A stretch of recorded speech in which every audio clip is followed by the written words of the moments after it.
दोस्तों, इस चैनल की सबसे खास बात ये है कि यहाँ हमारे चैनल पर आप पूरी किताब को रोचक अंदाज में एक कहानी की तरह सुन व समझ सकते हैं। बहुत सारे स्टूडेंट्स जो किसी प्रतियोगी परीक्षा जैसे यूपीएससी, स्टेट, पीसीएस या अन्य किसी भी परीक्षा के प्रतियोगी हैं, उनके लिए ये चैनल महत्वपूर्ण व उपयोगी स्टडी मटेरियल यहाँ स्टोरी टेलिंग के माध्यम से ला रहा है। तो शुरू करते हैं आज की हमारी क्लास, जिसमें आज के हमारे इतिहास के विषय में हम सुनेंगे कहानी हमारे अतीत की, जो एनसीईआरटी की कक्षा 6 की इतिहास की किताब से ली गई है। तो दोस्तों, आज की क्लास स्टार्ट करने से पहले ध्यान दें, जिन्होंने हमारा चैनल श्री स्टडी अड्डा को सब्सक्राइब नहीं किया है वे जरूर इसे सब्सक्राइब कर लें। साथ ही बेल आइकन भी दबा दें ताकि जब भी चैनल पर कोई नया वीडियो अपलोड हो तो आप तक सबसे पहले उसका नोटिफिकेशन पहुंच सके। तो चलिए शुरू करते हैं। आरंभिक मानव की खोज में तुषार की रेल यात्रा। तुषार अपने एक रिश्तेदार की शादी में दिल्ली से चेन्नई जा रहा था। रेल में उसे खिड़की वाली सीट मिल गई, जहां से वो बाहर का नजारा देखने में मग्न हो गया। तेज दौड़ती गाड़ी से उसने देखा कि पेड़ पौधे, घर, खेत खलिहान बड़ी तेजी से पीछे की ओर छूटते चले जा रहे थे। तभी उसके चाचा ने उसके कंधे पर हाथ रखकर कहा, पता है, लोगों ने मात्र 150 साल पहले रेल से यात्रा करनी शुरू की थी। बस तो इसके कुछ दशक बाद आई। तुषार सोचने लगा कि जब लोगों के पास आने जाने के लिए तेज रफ्तार वाली सवारियां नहीं थीं, तो क्या वे यात्रा ही नहीं करते थे? क्या वे अपनी सारी जिंदगी एक ही जगह पर बिता दिया करते थे? नहीं, ऐसी बात नहीं थी।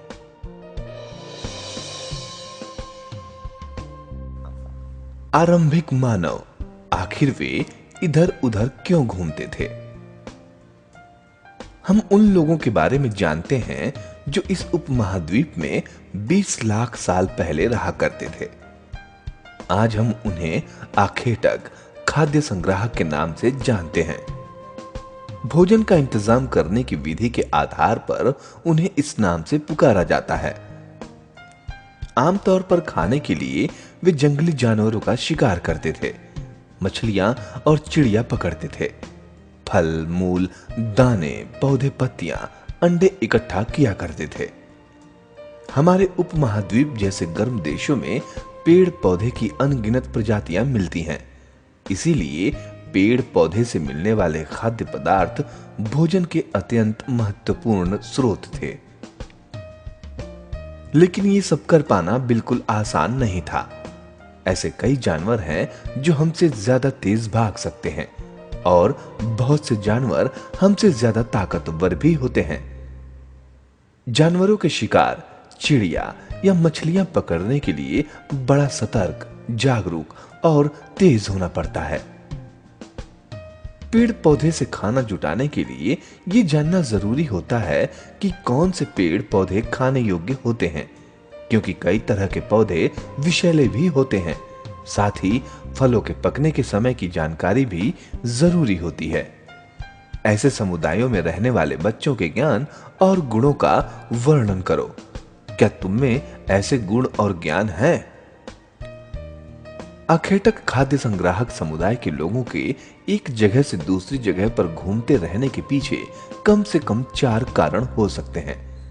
पहला कारण ये है कि अगर वे एक ही जगह पर ज्यादा दिनों तक रहते तो आसपास के पौधों, फलों और जानवरों को खाकर समाप्त कर देते थे। इसलिए और भोजन की तलाश में उन्हें दूसरी जगहों पर जाना पड़ता था। दूसरा कारण यह है कि जानवर अपने शिकार के लिए या फिर हिरण और मवेशी अपना चारा ढूंढने के लिए एक जगह से दूसरी जगह जाया करते हैं। इसीलिए इन जानवरों का शिकार करने वाले लोग भी इनके पीछे पीछे जाया करते होंगे। तीसरा कारण यह है कि पेड़ों और पौधों में फल फूल अलग अलग मौसम में आते हैं। इसीलिए लोग उनकी तलाश में उपयुक्त मौसम के अनुसार अन्य इलाकों में घूमते होंगे। और चौथा कारण यह है कि पानी के बिना किसी भी प्राणी या पेड़ पौधे का जीवित रहना संभव नहीं होता। और पानी झीलों, झरनों तथा नदियों में ही मिलता है। यद्यपि कई नदियों और झीलों का पानी कभी नहीं सूखता। कुछ झीलों और नदियों में पानी बारिश के बाद ही मिल पाता है। इसीलिए ऐसी झीलों और नदियों के किनारे बसे लोगों को सूखे मौसम में पानी की तलाश में इधर उधर जाना पड़ता होगा। इसके अलावा लोग अपने नाते रिश्तेदारों या मित्रों से मिलने भी जाया करते होंगे। यहाँ ये स्मरण रखना जरूरी है कि ये सभी लोग पैदल यात्रा किया करते थे। तुम स्कूल कैसे जाते हो? तुम्हें अपने घर से स्कूल पैदल जाने में कितना समय लगता है? अगर तुम बस या साइकिल से जाओ तो स्कूल पहुंचने में कितना समय लगेगा? आरंभिक मानव के बारे में जानकारी कैसे मिलती है? पुरातत्वविदों को कुछ ऐसी वस्तुएं मिली हैं जिनका निर्माण और उपयोग आखेटक खाद्य संग्राहक किया करते थे। यह संभव है कि लोगों ने अपने काम के लिए पत्थरों, लकड़ियों और हड्डियों के औजार बनाए हों। इनमें से पत्थरों के औजार आज भी बचे हैं। यहां पत्थरों के औजारों के कुछ उपयोग बताए गए हैं। ऐसे कामों की एक सूची बनाओ जिनमें इस तरह के औजार काम आते हैं। बताओ कि इनमें से कौन-कौन से काम सामान्य पत्थरों से किए जा सकते हैं।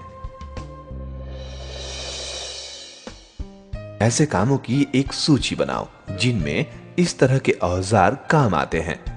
बताओ कि इनमें से कौन-कौन से काम सामान्य पत्थरों से किए जा सकते हैं। इनमें से कुछ औजारों का उपयोग फल फूल काटने, हड्डियां और मांस काटने तथा पेड़ों की छाल और जानवरों की खाल उतारने के लिए किया जाता था। कुछ के साथ हड्डियों या लकड़ियों के मुट्ठे लगाकर भाले और बाण जैसे हथियार बनाए जाते थे। कुछ औजारों से लकड़ियां काटी जाती थीं। लकड़ियों का उपयोग ईंधन के साथ साथ झोपड़ियां और औजार बनाने के लिए भी किया जाता था। रहने की जगह निर्धारित करना। इस मानचित्र को देखो। लाल त्रिकोण वाले स्थान वे पुरा स्थल हैं जहां पर आखेटक खाद्य संग्राहकों के होने के प्रमाण मिले हैं। इनके अलावा भी कई स्थानों पर आखेटक खाद्य संग्राहक रहते थे। मानचित्र में सिर्फ कुछ गिने चुने स्थान ही चिन्हित किए गए हैं। कई पुरास्थल नदियों और झीलों के किनारे पाए गए हैं। चूंकि पत्थर के उपकरण बहुत महत्वपूर्ण थे, इसलिए लोग ऐसी जगह ढूंढते रहते थे जहां अच्छे पत्थर मिल सकें, जहां लोग पत्थरों से औजार बनाते थे। उन स्थलों को उद्योग स्थल कहते हैं। हमें इन उद्योग स्थलों के बारे में जानकारी कैसे मिलती है? आमतौर पर हमें ऐसी जगहों पर पत्थर के बड़े-बड़े टुकड़े मिलते हैं और ऐसे उपकरण मिलते हैं जिन्हें लोग इन स्थलों पर छोड़ गए होंगे क्योंकि वे ठीक नहीं बने होंगे। साथ ही औजार बनाने के बाद पत्थरों के टूटे-फूटे टुकड़े भी इन स्थलों पर मिलते हैं। कभी-कभी लोग इन स्थलों पर कुछ ज्यादा समय तक रहा करते थे। ऐसे स्थलों को आवासीय और उद्योग स्थल कहते हैं। पुरा स्थल। पुरा स्थल उस स्थान को कहते हैं जहां औजार, बर्तन और इमारतों जैसी वस्तुओं के अवशेष मिलते हैं। ऐसी वस्तुओं का निर्माण लोगों ने अपने काम के लिए किया था और बाद में वे उन्हें वहीं छोड़ गए। ये जमीन के ऊपर, अंदर, कभी-कभी समुद्र और नदी के तल में भी पाए जाते हैं। इन पुरास्थलों के बारे में आपको अगले अध्यायों में बताया जाएगा। पाषाण औजारों का निर्माण।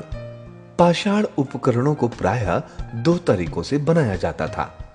पहला, पत्थर से पत्थर को टकराना, यानी जिस पत्थर से कोई औजार बनाना होता था उसे एक हाथ में लिया जाता था और दूसरे हाथ से एक पत्थर का हथौड़ी जैसा इस्तेमाल होता था। इस तरह आघात करने वाले पत्थर से दूसरे पत्थर तब तक शल्क निकाले जाते हैं जब तक वांछित आकार वाला उपकरण न बन जाए। दूसरे तरीके को दबाव शल्क तकनीक कहा जाता है। इसमें क्रोड को एक स्थिर सतह पर टिकाया जाता है और इस क्रोड पर हड्डी या पत्थर रखकर उस पर हथौड़ी नुमा पत्थर से शल्क निकाले जाते हैं, जिससे वांछित उपकरण बनाए जाते हैं। आग की खोज। यहां राख के अवशेष मिले हैं। इसका मतलब ये है कि आरंभिक लोग आग जलाना सीख गए थे। आग का इस्तेमाल कई कार्यों के लिए किया गया होगा, जैसे कि प्रकाश के लिए, मांस पकाने के लिए और खतरनाक जानवरों को दूर आदि भगाने के लिए। आज हम आग का उपयोग किस लिए करते हैं? बदलती जलवायु। लगभग 12,000 साल पहले दुनिया की जलवायु में बड़े बदलाव आए और गर्मी बढ़ने लगी। इसके परिणाम स्वरूप कई क्षेत्रों में घास वाले मैदान बनने लगे। इससे हिरण, बारहसिंगा, भेड़, बकरी और गाय जैसे उन जानवरों की संख्या बढ़ी जो घास खाकर जिंदा रह सकते हैं। जो लोग इन जानवरों का शिकार करते थे, वे भी इनके पीछे आए और इनके खाने पीने की आदतों और प्रजनन के समय की जानकारी हासिल करने लगे। हो सकता है कि तब लोग इन जानवरों को पकड़कर अपनी जरूरत के अनुसार पालने की बात सोचने लगे हों। साथ ही इस काल में मछली भी भोजन का महत्वपूर्ण स्रोत बन गई। इसी दौरान उपमहाद्वीप के भिन्न भिन्न इलाकों में गेहूं, जौ और धान जैसे अनाज प्राकृतिक रूप से उगने लगे थे। शायद महिलाओं, पुरुषों और बच्चों ने इन अनाजों को भोजन के लिए बटोरना शुरू कर दिया होगा। नाम और तिथियां। हम जिस काल के बारे में पढ़ रहे हैं, पुरातत्वविदों ने उनके बड़े बड़े नाम रखे हैं। आरंभिक काल को वे पुरापाषाण काल कहते हैं। ये दो शब्दों पुरा यानी प्राचीन और पाषाण यानी पत्थर से बना है। ये नाम पुरा स्थलों से प्राप्त पत्थर के औजारों के महत्व को बताता है। पुरापाषाण काल 20 लाख साल पहले से 12,000 साल पहले के दौरान माना जाता है। इस काल को भी 3 भागों में विभाजित किया गया है: आरंभिक, मध्य एवं उत्तर पुरापाषाण युग। मानव इतिहास की लगभग 99% कहानी इसी काल के दौरान घटित हुई। जिस काल में हमें पर्यावरणीय बदलाव मिलते हैं, उसे मेसोलिथ यानी मध्यपाषाण युग कहते हैं। इसका समय लगभग 12,000 साल पहले से लेकर 10,000 साल पहले तक माना गया है। इस काल के पाषाण औजार आमतौर पर बहुत छोटे होते थे। उन्हें माइक्रोलिथ यानी लघु पाषाण कहा जाता है। प्रायः इन औजारों में हड्डियों या लकड़ियों के मुट्ठे लगे हंसियां और आरी जैसे औजार मिलते थे। साथ साथ पुरापाषाण युग वाले औजार भी इस दौरान बनाए जाते रहे। अगले युग की शुरुआत लगभग 10,000 साल पहले से होती है। इसे नवपाषाण युग कहा जाता है। अगले अध्याय में तुम नवपाषाण युग के बारे में पढ़ोगे। नवपाषाण का क्या मतलब होता है? हमने कुछ स्थानों के नाम दिए हैं। अगले अध्यायों में तुम्हें ऐसे अनेक नाम मिलेंगे। अक्सर हम पुराने स्थानों के लिए उन नामों का प्रयोग करते हैं जो आज प्रचलित हैं, क्योंकि हमें ज्ञात नहीं है कि उस काल में इनके क्या नाम रहे होंगे। साथ ही वे ये भी सीखने लगे होंगे कि ये अनाज कहाँ उगते थे और कब पककर तैयार होते थे। ऐसा करते करते लोगों ने इन अनाजों को खुद पैदा करना सीख लिया होगा। शैल चित्रकला। इनसे हमें क्या पता चलता है? जिन गुफाओं में लोग रहते थे, उनमें से कुछ की दीवारों पर चित्र मिले हैं। इनमें कुछ सुंदर उदाहरण मध्य प्रदेश और दक्षिणी उत्तर प्रदेश की गुफाओं से मिले चित्र हैं। इनमें जंगली जानवरों का बड़ी कुशलता से सजीव चित्रण किया गया है। कौन क्या करता था? हमने पढ़ा कि आरंभिक लोग शिकार तथा फल मूल का संग्रह किया करते थे। वे पत्थरों के औजार और गुफाओं में चित्र बनाते थे। क्या हमें कोई ऐसे साक्ष्य मिलते हैं जिनसे पता चले कि महिलाएं शिकार करती थीं या पुरुष औजार बनाते थे, या फिर महिलाएं चित्रकारी करती थीं और पुरुष फल मूल इकट्ठा करते थे? वास्तव में हमें इसका ज्ञान नहीं है, लेकिन दो बातें हो सकती हैं। महिला और पुरुष दोनों ने मिलकर कई काम एक साथ किया होगा। यह भी संभव है कि कुछ तरह के काम केवल महिलाएं करती थीं और कुछ केवल पुरुष। इसके अलावा उपमहाद्वीप के अलग अलग क्षेत्रों में अलग अलग परंपराएं भी रही होंगी। भारत में शुतुरमुर्ग। भारत में पुरापाषाण युग के दौरान शुतुरमुर्ग होते थे। महाराष्ट्र के पटनेपुरा स्थल से शुतुरमुर्ग के अंडों के अवशेष मिले हैं। इनके कुछ छिलकों पर चित्रांकन भी मिलता है। इन अंडों से मनके भी बनाए जाते थे। इन मनकों का उपयोग किस लिए किया गया होगा? आज हमें शुतुरमुर्ग कहां मिलते हैं? हुस्गी का सूक्ष्म निरीक्षण। यहां पर पुरापाषाण के युग के कई पुरास्थल मिले हैं। कुछ पुरास्थलों से अलग अलग कार्यों में लाए जाने वाले कई प्रकार के औजार मिले थे। ये संभवतः आवास और उद्योग स्थल रहे होंगे।